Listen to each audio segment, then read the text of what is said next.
இதுக்கு முன்னாடி இந்த இதில் வந்துட்டு இந்த கரூர் சம்மந்தமான விஷயங்களுக்கு தான் நடந்த நிகழ்வு பற்றி தான் பேசிகிட்டு இருந்திருக்கோம். நான் இதுக்கு முன்னாடி பேசின ஒரு இதில் வந்து வழி நடத்துறது அப்படின்ற விஷயத்தை பற்றி முடிச்சிருக்கேன். நான் வழி நடத்துறதுன்னொடனே எனக்கு என்ன ஸ்ட்ரைக் ஆச்சுன்னா, பேரண்டிங் அப்படிங்கிற விஷயம் ஸ்ட்ரைக் ஆச்சு. ஏன்னா பேரண்டிங்கில் யோசிச்சு பாருங்க, நான் வந்து எனக்கு முடிஞ்ச அளவுக்கு ஒரு நாளைக்கு இத்தனை பக்கம் அப்படிங்கிற மாதிரி ஒரு மனிதன் ஒரு வீடு ஒரு உலகம் ஜெயகாந்தன் சாரோடது எப்பயோ அவர் எழுதின ஒரு புத்தகத்தை வந்து நான் வாசிச்சுட்டு இருக்கேன். அதில் இந்த ஹென்ரிங்கிற கேரக்டர் வந்து அவருடைய எண்ணங்கள், அவர் வாழ்க்கையை ரசிக்கிற விதம், அவர் ஒரு நிலாவை ரசிக்கிற ஒரு விஷயம், ஒவ்வொரு விஷயமும் வந்து ஆத்மார்த்தமாக எனக்கு அது வந்து மிகப்பெரிய ஒரு தாக்கத்தை, ஒரு ஒரு ஒரு நிம்மதியை, ஒரு நிறைவை கொடுக்குது. அப்போது பகுத்தறிவுன்ற அந்த ஒரு விஷயத்துக்கு மட்டும் ஒரு இறப்பே கிடையாது. என்னைக்கோ எப்பயோ நீங்கள் யோசிச்சு பாருங்கள், முத படித்த பெண்மணி, ஃபஸ்ட்டு படித்த பெண்மணி, ஃபஸ்ட்டு ஃபீமேல் ஸ்டூடெண்ட் அப்படின்ற இதில் இருந்து எக்ஸ்க்ளூசிவ்லி விமென்ஸ் காலேஜ் அப்படின்னு வர்ற வரைக்கும் முதல் பெண்மணி படிக்கிறாங்க அப்படிங்கிறதுல இருந்து பெண்களுக்காக மட்டுமே கல்லூரி திறந்திருக்கோம் அப்படிங்கிற வரைக்கும். இப்போ இங்கேருந்து இவ்வளோ தூரம் வரணும்னா அப்போ அதுக்கு எவ்வளோ போராட்டங்கள், எவ்வளோ கஷ்டங்கள், எவ்வளோ வழிகள், அதுலேருந்து வெளியே வர முடியாத அளவுக்கு அரசாங்கங்கள் அவ்வளோ இது இருந்து அதுலேருந்து இப்படி வரணுன்றது அவ்வளோ பெரிய விஷயம். அப்போது அது எல்லாத்துக்குமே அறிவு பகுத்தறிவாக மாற்றும் போது அதுக்கு வந்து ஒரு எக்ஸ்பைரி டேட்டே கிடையாது. பகுத்தறிவுக்கு எப்பயோ ஏதோ ஒரு டைமில் பெரியார் பல விஷயங்களை பேச மட்டும் செய்யாமல் வாழ்க்கை நடைமுறையில் வாழ்ந்துட்டு இருக்கும்போது தான் இன்றைக்கி அவர் நம்ம தந்தை பெரியார் நம்ம சொல்கிறோம்.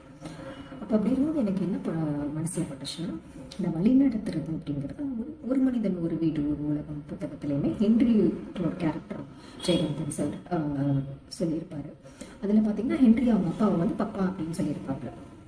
அப்போ அந்த அப்பா கேரக்டர் வந்து இப்படி வந்து குழந்தைங்க மேலே திணிப்பு இருக்கக்கூடாது. அது நமக்கும் தெரிஞ்சது தானே. நம்மளோட கனவுகளோ லட்சியங்களையோ நம்ம வந்து குழந்தைங்க மேலே திணிக்கக்கூடாது. குழந்தைங்களும் ஒரு தனி மனிதத்தை அவங்களுக்கான சித்தாந்தங்கிறத அவங்க வந்து நம்ம வந்து சொல்லணும்னா இதெல்லாம் நல்ல விஷயங்கள், இதெல்லாம் கொஞ்சம் ஏற்புடையது இல்லாத விஷயங்கள், இது நான் நம்புற விஷயம். நீ பெரிய ஆனதுக்கப்புறம் உனக்குரிய ஒரு பகுத்தறிவோட நீ சில சித்தாந்தங்களை வச்சுக்கோ அப்படின்ற மாதிரி நம்ம சொல்லலாம். ஆனால் நம்ம வந்து திணிக்க வேண்டிய அவசியம் கிடையாது. அது என்ன மாதிரியான ஒரு நம்பிக்கையாக இருந்தாலும் சரி, இறை நம்பிக்கையாக இருந்தாலும் சரி, இறை நம்பிக்கை இருக்கு இல்லைனாலுமே உனக்கும் அது இருக்கணும்னு சொல்ல தேவையில்லை, இல்லை வேணாம்னு சொல்ல தேவை அப்படிங்கிற அந்த ஒரு அற்புதமான பார்வை வந்து அதில் வந்து ஹென்ரியோட அப்பா கேரக்டர் வந்து வெளிப்படுத்துற மாதிரி ஜெயகாந்தன் சார் வந்து இது பண்ணியிருப்பார். அப்போது எனக்கு கேஷுவலாக எனக்கு யோசிச்சுட்டு இருந்தப்போ இதை பற்றி இந்த கரூர் சம்பவம் வந்து பற்றியெல்லாம் இது பண்ணிகிட்டு இருந்தப்போ என் மைண்டில் டக்குன்னு ஒரு விஷயம் ஸ்ட்ரைக் ஆச்சு. ஒரு பக்கம் பாலிடிக்ஸ், ஒரு பக்கம் பேரண்டிங். பாலிடிக்ஸை வந்து நம்ம வந்து அதை வந்து சாப்பிடாது, ஒரு கழிச்சு ஐயோ அது எவ்வளோ கன்றாவி ஊழல் அது இது எல்லாமே சொல்கிறோம் பாலிடிக்ஸ் பற்றி. ஆனால் அதே பாலிடிக்ஸ் தான் ஒரு மிகப்பெரிய ஆயுதம், ஒரு சமூகத்தை உருவாக்குறது, ஒரு நற்செயல்கள் செய்கிறதுக்கு, அவ்வளோ பெரிய மறுமலர்ச்சி வர்றதுக்கு, சமூகத்தில் ஒரு மிகப்பெரிய ரிப்பிள் எஃபெக்ட் கொடுக்கறதுக்கான ஒரு மிகப்பெரிய ஆயுதம், நல்ல விஷயங்கள் பண்ணுறதுக்கு ஒரு மிகப்பெரிய ஆயுதம் உண்மையிலே பாலிடிக்ஸ். ஆனால் அது அப்படியே வந்து வேற சைட்டில் அப்படியே திருப்புறதுக்கான, அதை கன்றாவியாக மாற்றவும் முடியும், ரொம்ப நல்ல விஷயங்களும் செய்ய முடியும். என் காமராஜர் அவர்கள்லாம், கர்ம வீரர் காமராஜர் அவர்கள்லாம் செய்யலையா? ஆனால் இதில் ஃபேக்ட் என்னன்னா, அவருமே ஒரு தடவை ஜெயிக்கின்றப்போ அவர் என்ன சொல்கிறாரு, இதுதான் ஜனநாயகம் சொல்கிறாரு. அப்போது எனக்கு மனசில் என்ன பட்டுச்சுன்னா, நம்ம பேரண்டிங் அப்போ என்ன சொல்கிறோம், கைட் பண்ணுறது தான், அது ஃபோர்ஸ் பண்ணுறது கிடையாது. அதே மாதிரி இப்போ பாலிடிக்ஸில் இப்போ பி பார்ட்டி இருக்காங்க, எஃப்ன்னு இருக்காங்க, இசட் இருக்காங்கன்னு வச்சுக்கோங்க. பி எஃப் இசட்ன்னு இருக்காங்கன்னு வச்சுக்கோங்க. இப்போ பி தான் இப்போ கவர்ன் பண்ணுறாங்க, அவங்க இன்னும் வந்து அதிகாரம் பண்ணலை. பி வந்து கவர்ன் பண்ணுறாங்க, நம்ம எலெக்ட் பண்ணி நாங்கள் எல்லாரும் அங்கே வந்து இருக்க முடியாதுப்பா. சிஎம் பிஎம்ங்கிறது ஒரு மிகப்பெரிய இது கிடையாது, நல்ல விஷயம் பண்ணுறதுக்கான அது ஒரு ஒரு ஒரு ஒரு ஒரு ஒரு ஸ்பேஸ். ஸோ அங்கேருந்து நீங்கள் பண்ணுங்கள், நாங்களும் இங்கேருந்து எங்களுக்கான விஷயங்கள் நாங்கள் செஞ்சுட்ருக்கோம், தனி மனித ஒழுக்கத்துடைய நாங்களும் வாழ்கிறோம் அப்படின்னு சொல்லிட்டு நம்ம பீப்புளெலாம் இருக்கும். இது பி பார்ட்டி இருக்காங்க, எஃப் இருக்காங்க, இசட் இருக்காங்க. இப்போ இதில் ஏதாவது ஒரு பார்ட்டி வந்து புதுசாக வந்தவங்களா இருந்தாங்கன்னா ஏற்கனவே இருக்கிறவங்க என்ன பண்ணணும், கைட் பண்ணணும். பேரண்டிங்கில் இருக்கிற மாதிரி கைட் பண்ணணும், அவங்களுக்கு, இதெல்லாம் நல்ல விஷயம்ப்பா, இதெல்லாம் நீங்கள் இன்னும் மாற்றிக்கலாம்ப்பா, இதெல்லாம் இப்படி பண்ணலாம்ப்பா அப்படின்னு சொல்லலாம். அப்போ அதில் ஒரு பார்ட்டி இருக்கிறாங்கன்னா அவங்க இன்னொரு பார்ட்டிக்கு கிரெடிட்ஸ் கொடுக்கலாம். ஆமாம், நாங்கள் இப்படி யோசித்தோம், அப்போ அவங்க அது சொன்னாங்க, அதை நாங்கள் ஏற்றுக்கிட்டோம், அவங்களுக்கு நன்றி. நாங்களும் துறை சார்ந்த வல்லுநர்களாக, இப்போ சிஎம்மாக இருக்காங்க, பிஎம்மாக இருக்காங்கன்னா அவங்களுக்கு எல்லாமே தெரியணும்னு அவசியம் கிடையாது. அவங்களும் வந்து ஹியூமன் பீயிங்ஸ் தான். ஸோ அந்த துறை சார்ந்த வல்லுநர்களோட ப்ளஸ் பீப்புளோட அந்த கலந்தாய்வு செஞ்சு, களத்துக்கு போய் ஆய்வு செஞ்சு தேவையான விஷயம்லாம் எடுத்துக்கிட்டு, ஓகே ஸோ இந்த பார்ட்டி வந்து கொடுத்தாங்க, இந்த நல்ல விஷயம் சொன்னாங்க. ஸோ அவங்க சொன்ன அந்த ஒரு ஒன் லைனை எடுத்துக்கிட்டோம், ப்ளஸ் நாங்களும் ஒரு சில விஷயங்கள் பண்ணியிருக்கோம். அப்போ இங்கே என்ன ஆகாதுன்னா, எல்லாரோடையும் நம்ம ரொம்ப இணக்கமாக ஃப்ரெண்ட்ஸாலாம் இருக்க முடியாது. ஆனால் இந்த எதிரிங்கிற மென்டாலிட்டி இல்லாமல் இருக்கலாம். இது என்னோட தனிப்பட்ட கருத்து, எனக்கு தோணுச்சு. ஏன்னா வந்து ரொம்ப சாதாரணமாக அரசியல் களத்தில் வந்து சொல்லிடுறாங்க, இவங்க எனக்கு எதிரி அப்படின்னு சொல்லிட்டு. அப்படி வந்து என்னன்னா, ஏற்கனவே யங்ஸ்டர்ஸ் வந்து ஃபயராக இருக்கிறவங்க ஒரு சில பேர். அப்போ வந்து எதிரிங்கிற டேர்ம்லாம் நம்ம யூஸ் பண்ண தேவையில்லை.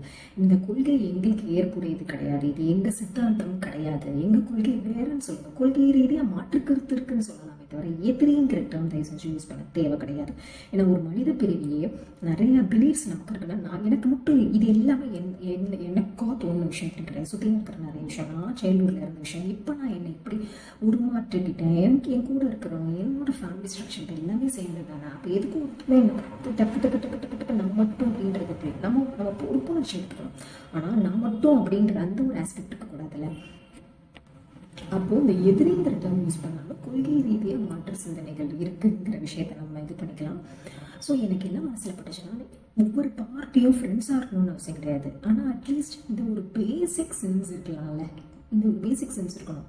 நல்ல விஷயம் பண்ணுறாங்களா, பி எஃப்பும் இசட்டும் சூப்பர், இவங்க இந்த நல்ல விஷயம் பண்ணுறாங்க, இதை கண்டினியூ பண்ணுங்க, இதை நாங்கள் வந்தாலும் கண்டினியூ பண்ணுவோம்.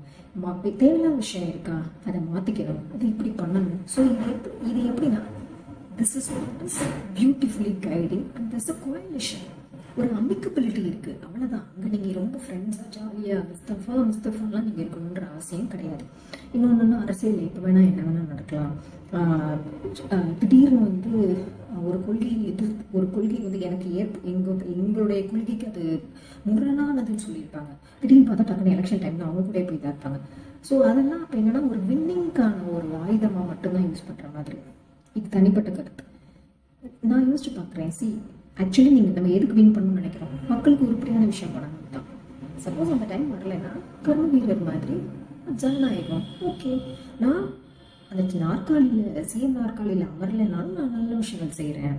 பட் ஆனால் அந்த நாற்காலிக்காக வந்து கொள்கையை வந்து நான் வந்து தூக்கி போடணுன்ற அவசியம் கிடையாது. அப்போனா ஆக்சுவலி நம்ம அரசியல்வாதியாக இல்லை, கொள்கை இருக்கணும். நமக்கு ஒரு கொள்கைன்ற ஒரு பிடிப்பு இருக்கிறனால தான் நம்ம இந்த கொள்கையோடு நான் பயணிக்கிறேன்னு சொல்கிறது தானே எனக்கு தெரிஞ்சு அது வந்து அரசியல்வாதி அப்படின்னு சொல்கிறது. ஆனால் அரசியல்வாதி வந்து நம்ம எப்படிலாம் இருக்கக்கூடாதோ அதுக்கான ஒரு டேக்லைனாக தான் அரசியல்வாதிங்கிற ஒரு விஷயம் வந்துருச்சு. ஸோ ஐ திங்க் எல்லாருக்குமே ரெஸ்பான்சிபிலிட்டி இருக்குது. பி ஜேர்னலிசம் ஆர் ஒரு இந்த மாதிரி ஒரு சாதாரண ஒரு ஒரு ஒரு ஒரு ஒரு லேமன், ஒரு ஹியூமன் பீயிங்காக இருக்கட்டும், எவ்ரிபடி ஹோல்ட் ஈக்குவல் ரெஸ்பான்சிபிலிட்டி.